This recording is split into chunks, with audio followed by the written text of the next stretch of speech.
Hi everyone. You may remember that a couple of weeks ago it was revealed that Shari'a courts are now operating here in Britain with the full backing of the law, even though they discriminate against women as a matter of course. And what this means is that those women who are intimidated into using these courts, as some of them will be, and everyone knows it, they will now find that they have the full weight of the British legal system lined up against them, alongside the patriarchal bigotry in their own communities.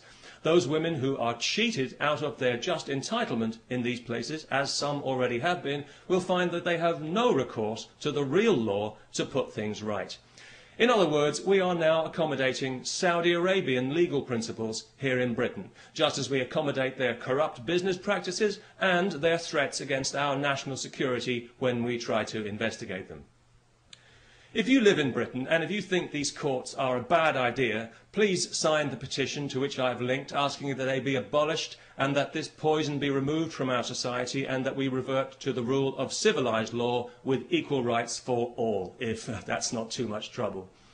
You know, over the last 11 years of this Labour government that we've had in Britain, the British people have seen their society subjected to social engineering on a massive scale by a misguided and arrogant liberal elite who, in their eagerness to fragment the fabric of our society, have actually succeeded in giving civilised values a bad name. Tolerance and diversity are good things on paper. I'm sure we'd all vote for tolerance and diversity, but in practice they become a nightmare of doublethink and lies, where the most unreasonable people in society are encouraged at every turn to be even more unreasonable.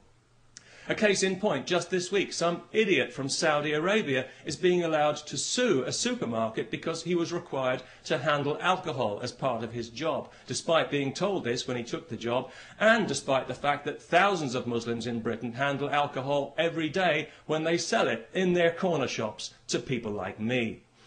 I do find it quite ironic that Islam forbids intoxication when you consider how many Muslims are seemingly so intoxicated by their religion, especially in Saudi Arabia. So it was no surprise to me to hear that this idiot was from Saudi Arabia, because I think we all know that that entire country is mentally ill.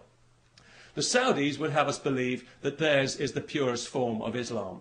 Well, I don't know about that, but it's certainly the nuttiest form. It's barking mad, if you'll pardon the canine metaphor, and it's pig ignorant, even if you won't. It's got to be just about the nastiest belief system on this faith-obsessed planet, and it's a cowardly one as well, enforced by cowardly men who are afraid of women and whose only language is ultimately violence. They're absolutely pathetic, and history is already laughing at them.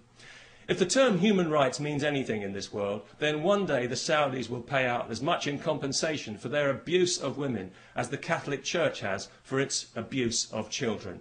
And I'll certainly drink to that. Because I was out earlier today, coincidentally, buying some beer, not because I enjoy beer particularly, but because I know it offends Islam. Although it didn't seem to bother the Muslim shopkeeper I bought it from, maybe he was just being polite. Anyway, as I was leaving the shop with my beer, two women happened to walk past wearing burqas. Nothing too unusual about that, not anymore, not in London anyway, and nobody really paid it much attention, apart from one small child who I overheard describing them to her mother as letterbox ladies, which I thought was actually quite inventive and rather charming. But of course it was also deeply offensive, so we had the child put to death.